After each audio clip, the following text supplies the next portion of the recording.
Magandang umaga mga bata. Bago tayo magsimula sa klase, maaari bang magsitayo muna ang lahat para sa panalangin? Sa ngalan ng Ama, ng Anak, ng Espiritu Santo. Bago kayo maupo sa inyong mga upuan, ay pwede bang pulutin niyo muna ang mga basura na nasa ilalim ng upuan ninyo? Magandang umaga mga bata. Kamusta kayo sa araw na ito? Mabuti. May lumiban ba sa klase na ito? Ikinagagala kong marinig yan. Bago tayo dumako sa ating panibagong paksay, ano nga ba ang aralin natin kahapon? Magaling! Nakakatuwang marinig na kayo ay may natutunan sa ating komunidad. Sa ngayon mga bata, ang una nating aktibidad ay hatiin ko ang klase sa dalawang pangkat at bibigyan ko ng larawan gamit ang nasa screen. At dapat ay pangalanan ninyo ito at anong klaseng trabaho meron ito. Naintindihan ba mga bata? Magaling! Ngayon ay ipapakita ko sa inyo sa aking likuran ang mga larawan na dapat ninyong papangalanan. At bibigyan ko kayo ng 5 minuto para ito ay magawa. Nakuha ba mga bata? Magaling! Base sa inyong mga nagawang aktibidad ay lahat naman kayo ay nakakuha ng tamang sagot. So bigyan ng palakpak ang lahat. Sa araw na ito ay tatalakayin natin ang paglilingkod sa komunidad. Pero bago natin yan simulan ay ipapakita ko muna sa inyo ang ating layunin. Maaari bang basahin lahat?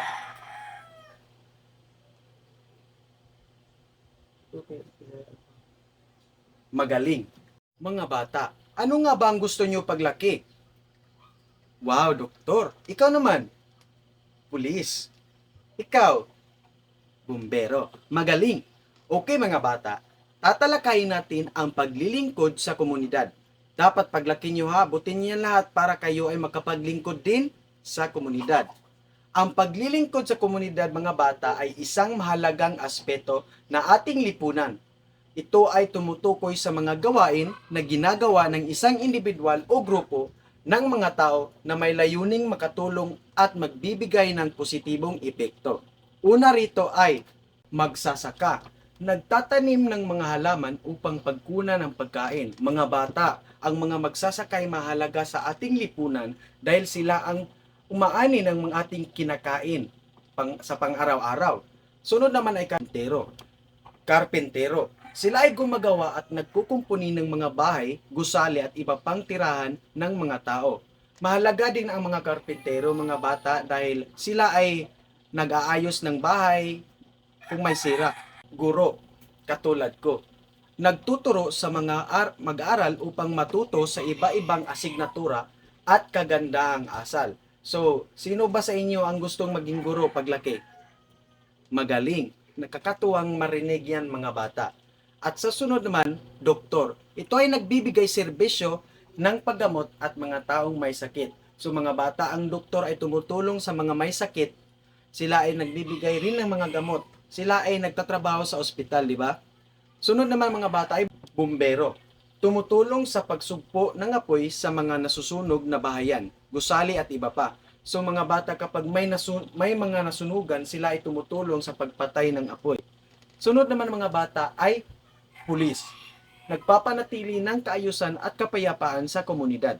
Sila rin ang humuhuli ng mga nagkasala sa batas. So ang mga pulis mga bata ay tagapagbantay kapayapaan sa ating komunidad para walang masamang mangyari sa atin.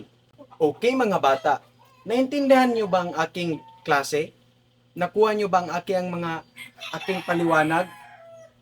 Sinong may tanong sa inyo? Kung wala, magaling at naintindihan nyo lahat iyon. Ang susunod natin na aktibidad mga bata ay haatin ko uli ang klase sa dalawang pangkat at bibigyan ko kayo ng isang sirang larawan at dapat nyo itong buuin at mamili kayo ng isang representative para magpaliwanag sa harapan kung ano ang nabuo ng larawan at ano ang trabaho meron ito. Nakuha ba mga bata? Magaling!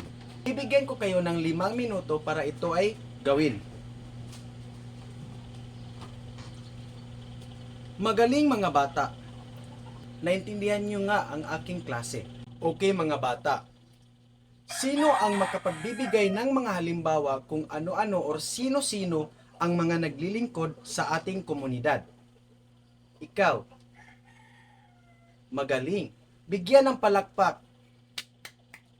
Bakit nga ba kailangan maglingkod sa bayan? Okay tayo? Magaling.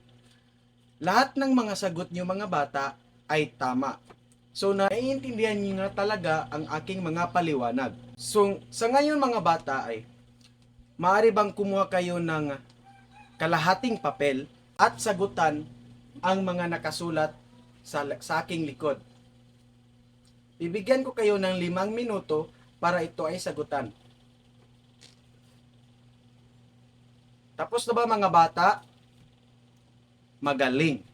Sa huli niyong aktibidad ay dapat niyo itong gawin sa inyong bahay dahil ito ay assignment. So sa inyong assignment ay sagutan niyo ang nakasulat din sa aking likuran. At ipasa niyo yan bukas. Yun lang ang aking klase mga bata. Paalam mga bata.